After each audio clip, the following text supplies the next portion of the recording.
আর product নিয়ে কতবার বললেন, একবার পাকিস্তান শব্দ। ও তাহলে আমাদেরকে কথা বলতে দিবেন না। এখন আর আপনারা কেমনে বলবো? আপনারা তো তাহলে হাসিনা প্রেতাত্মা হয়ে যাচ্ছে। আপনি তো ভাসু। না না না, আপনি হাসিনা প্রেতাত্মা হয়ে গেলেন। পাকিস্তানের প্রেতাত্মা আপনি হাসিনা প্রেতাত্মা বলেন না, শুনি আপনার মুখে পাকিস্তান আমরা শব্দটা চলে কেমন আমরা লাগে যে কোনো দাদা? আধিপত্য ওই যে এদের বেড়ে দাদা, গেল। কেমন লাগে এই দাদা দাদা? ভাষাটা মানে কি? শুনি না।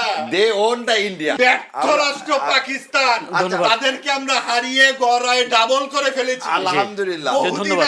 আগে ধন্যবাদ, অসংখ্য ইন্ডিয়াকেও ধন্যবাদ। হারিয়ে দেবো।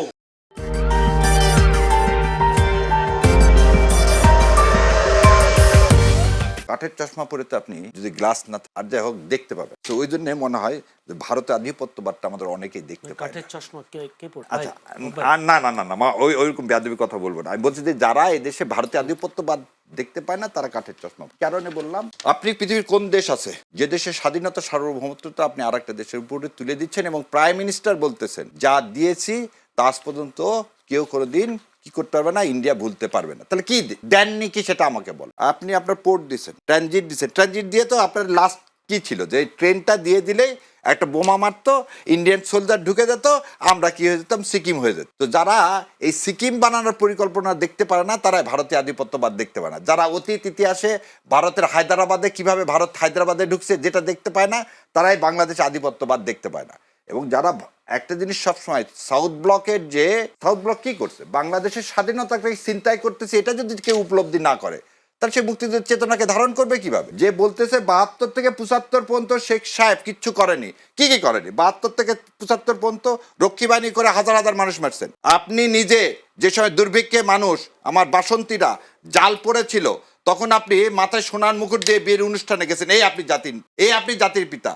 যে বঙ্গবন্ধু বললেন ভাই, বঙ্গবন্ধু উপাধি 69 সালে দেওয়া হলো না। আমি আপনার সময় আমি কিছু বলিনি ভাই, আমার কিছু বলতে 69 সালে যাকে বঙ্গবন্ধু উপাধি দেওয়া হয়েছিল সেই মুজাহিদুল ইসলাম সেলিম রায় ঢাকা ইউনিভার্সিটি 1973 সালে তার কাছ থেকে বঙ্গবন্ধু উপাধি কি করে নেয়, উইথড্র করে নেয়। সংসদে দাঁড়িয়ে একটা লোক, মানে যার আগের অভ্যাস ছিল শাহেদকে যেহেতু মারছে সেজন্য সংসদে দাঁড়ায় থাকে আঙ্গুল দিয়ে বলে কোথায় সিরাজ শিকদার, যেখানে জাসদের 20-30 হাজার কর্মীকে কি করেছে, গুম খুন করা হয়েছে। এই গুমের সে সংস্কৃতি তো শেখ সাহেব তৈরি করছে। স্বাধীনতাকে বিকৃত করা, 7 দফা চুক্তি, 25 বছরের চুক্তি, এগুলো কে করছে? 72 সালে যখন এই পাকিস্তানের কথা এত কথা বলে, তো একবার ধরে বলে না তো পাকিস্তানে আমাদের দেশ থেকে যে ক্ষতিপূরণ সেটা ইন্ডিয়া নিল কিভাবে? এই যে বলা হচ্ছে যে 1 লাখ, আচ্ছা ঠিক ধরে নিলাম কথার ক্ষেত্রে 1 লাখ শরণার্থী আছে, যে আমেরিকা থেকে ডলার পাইলে 1 কোটি। আচ্ছা 1 কোটি হলো ভাই, সরি ভুল হয়ে গেছে। শেখ সাহেবের মতো আমি হয়তো 3 লাখকে 30 লাখ বানায় ফেলেছি। সেজন্য 1 কোটি দিয়েছে, সেই 1 কোটি আমি ধরলাম। আর যেটাই যাক গেছি তো আমরা, এটা তো বিষয় নাই। তারা ফ্রি খাওয়াইছেন না ইউএস ডলার দিয়ে যে জাতিসংঘ থেকে যে টাকা পাইছেন সেটা দিয়ে খাওয়াইছেন, সে কথা তো হিসাব নেন না আপনারা। সো ভারতীয় আধিপত্যবাদ আমরা কি দেখতে পাই না? আমার সমস্ত নদী উত্তরবঙ্গে আমি যাই না ভাইয়ের বাড়ি, আমার বাড়ির সামনে দাগে নৌকা যেত, আমরা ছোটবেলায় দেখছি। এখন সেখানে হেঁটেও কোনো পানি পাওয়া যাবে। সো দেশটাকে ড্রাইড আপ করে দিচ্ছেন, অর্থনৈতিকভাবে আপনি মেরে ফেলে দিচ্ছেন। বাংলাদেশের সমস্ত টাকা ইন্ডিয়াতে পাচার হয়ে গেল, ইন্ডিয়া এখন সেই টাকা ইউজ করতেছে আমার ইলেকশনের বিরুদ্ধে। এগুলো আমরা কেউ দেখতে পাচ্ছি। যেই দেশের 90 থেকে 92% একটি বিশেষ ধর্মের, তার জন্য তো আসলে কোনো আইন কানুন লাগে না। তাকে ঠেকিয়ে রাখবার জন্য তো আইন কানুন লাগে। কারণ দীপুচন্দ্র দাসকে যখন আগুনে পুড়িয়ে মারা হলো, একটি মিছিল আপনি দেখেছেন? ওটা ভারতের ষড়যন্ত্র করছে, ওইটাই ভারত ষড়যন্ত্র করে মারলো। তারপরে আপনি এখন কথা বলতেছেন না, এখন আপনি কথা বলতেছেন না। আপনি যখন দীপুচন্দ্র দাসকে যখন পুড়িয়ে মারলো, একটি মিছিল আপনি দেখেছেন? একটি কোনো কোথাও কোনো প্রতিবাদ না, এরা যেন মানুষ না। এটা কিন্তু আমাদের মধ্যে একটা ব্যাপার ঘটে গেছে। কিছু হলে ভারতীয় আধিপত্যবাদ, ভারত এটা করছে, তা আমরা করছিটা কি? ভারতই যদি সবকিছু করে, আমরা কি করছি? এইখানে যখন বলা হলো যে বঙ্গবন্ধু এই কোথায় সিরাজ শিকদার, আপনার ডানের কথা এবং বায়ের কথা বাদ দিয়ে একটা বাক্য আপনি নিয়ে ছেড়ে দিলেন এবং তাতেই ভারতীয় আধিপত্যবাদ হয়ে গেল। আর আপনি এই চোখে দেখছেন না যে আপনার যখন হিন্দুস্তান এবং পাকিস্তানের বিরুদ্ধে দাঁড়িয়ে এই দেশের এই 60 দশক থেকে যে আন্দোলনটা, এই সাংস্কৃতিক যে আপনাদের যে আন্দোলন, এটা কারা করেছিল? এখানে এই বাঙালি এবং অন্যান্য সমস্ত কিছু মিলে এটা কিন্তু অবশ্যই ভারতীয় যে আধিপত্য যদি বলি, সেটার সাথে সাথে পাকিস্তানি আধিপত্যের বিরুদ্ধে কথা বলেছে। নইলে কিন্তু বাংলাদেশ হতো না, অঙ্গরাজ্য করে মিলিয়ে যেত, এখানে সৈন্যই থাকতো, ভারতীয় সৈন্য। আর যা যা বলা হচ্ছে তার কোনো কিছুর চিহ্ন কিন্তু আমরা দেখি নাই।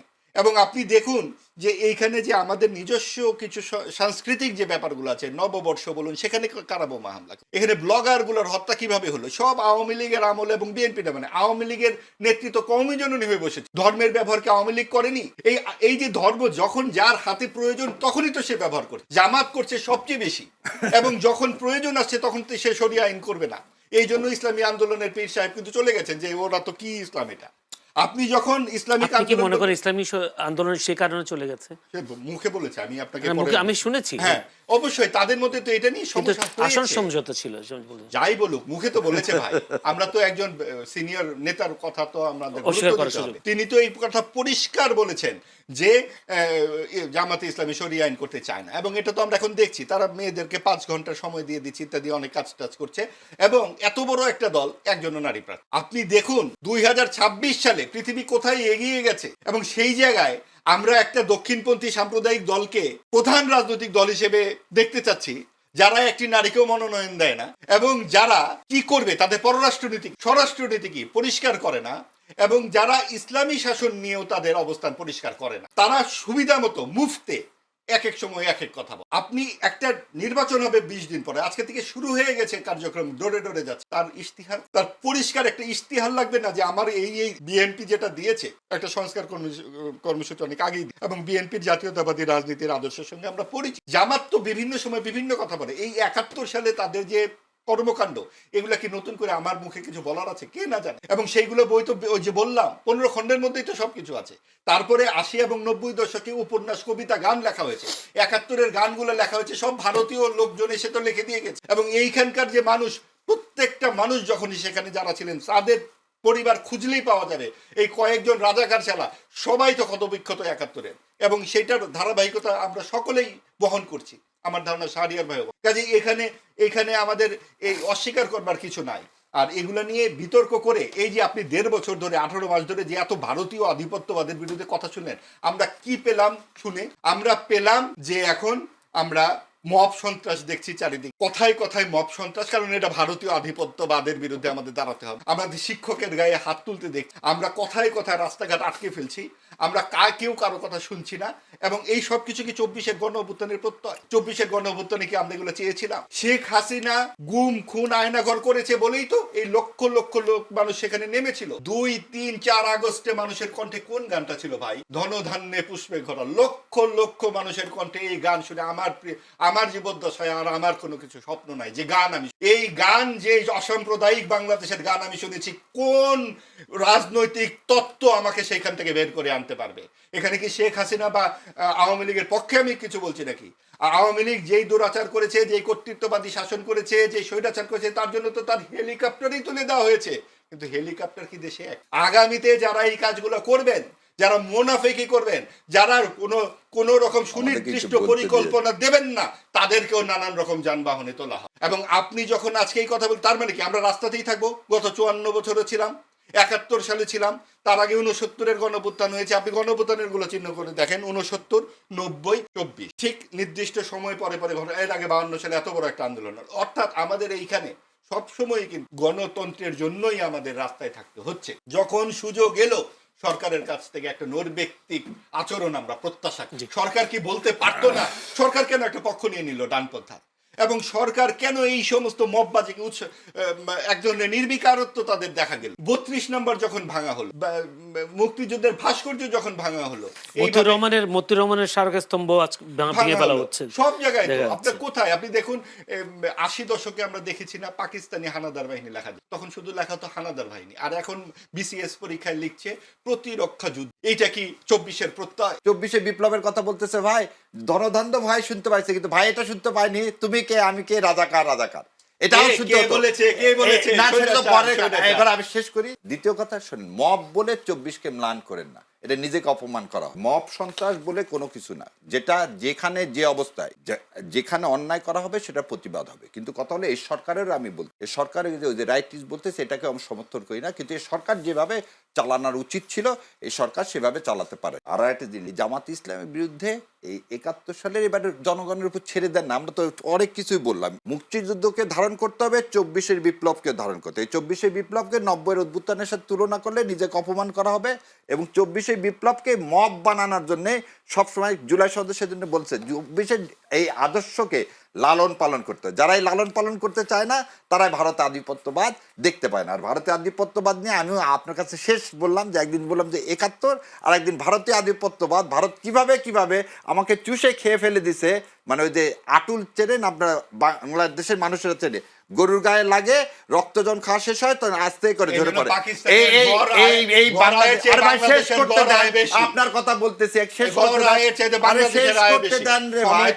এই আপনার ইন্ডিয়াদের এত লাগে কেন? আপনাদের পাকিস্তানিদের এত লাগে কেন? আমি তো পাকিস্তানের কথা একবার তুলিও নি মুখে। ভাসুরের নাম তো নিবেন না আপনারা, কেন বললেন? ভাসুরের নাম তো নিবেন না ভাই, আমরা তো আপনি পাকিস্তানের কথা বলেন না। এত ইন্ডিয়া লাগে কেন ভাই? এত পাকিস্তানের লাগে কেন? শুনেন, মুসলমান আপনার বড় আইতো পাকিস্তানের চেয়ে আমরা বেশি, এটা ব্যর্থ রাষ্ট্র পাকিস্তান। আমরা পাকিস্তানের কথা তুলি না, ব্যর্থ রাষ্ট্র, সব আধিপত্যের কথা বলেন আপনারা। এত ভাসুর কেন পাকিস্তান? শুনেন, এই 71 ইন্ডিয়া নিয়ে কতবার বললেন, একবার পাকিস্তান শব্দ। ও তাহলে আমাদেরকে কথা বলতে দিবেন না?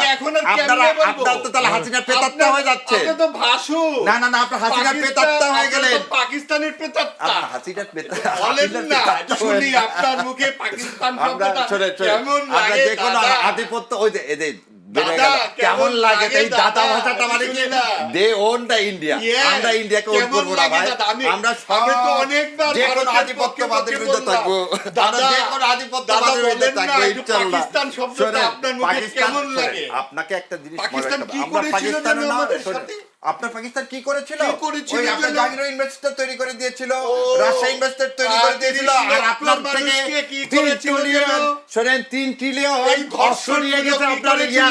ও ধর্ষণগুলো কি করেছিল? ফেলানি চোখে পড়ে না? ফেলানি তো ও একজন, চোখে পড়ে না? ধর্ষণ কয় ও লক্ষ? প্রতিদিন করতেছে ইন্ডিয়া কয় ধর্ষণ। লক্ষ? আপনার দেশকে ধর্ষণ কোথায়? করতেছে, কোথায় ধর্ষণ দেশটাকে করছে? ধর্ষণ করতেছে। আমরা মনে হয় আপনারা সময়- দেখতে পারেন না। আপনারা তো আপনারা খালি অন্ধ। মুখে ঠুলি দিয়ে বসে আপনারা থাকেন। অন্ধ। মাহবুব ভাই, এই আমরা- পাকিস্তানি মাহবুব ভাই, এই পাকিস্তানি মানসিকতা শাহরিয়ার বর্জন কবির, দিতে হবে। আমরা পাকিস্তানি। ব্যর্থ রাষ্ট্র পাকিস্তান, তাদেরকে আমরা হারিয়ে গড়ায় ডাবল করে ফেলেছি আলহামদুলিল্লাহ। বহুদিন ধন্যবাদ। আগে। ধন্যবাদ, অসংখ্য ইন্ডিয়াকেও ধন্যবাদ। হারিয়ে দেবো। দর্শক, ইনশাআল্লাহ। আমরা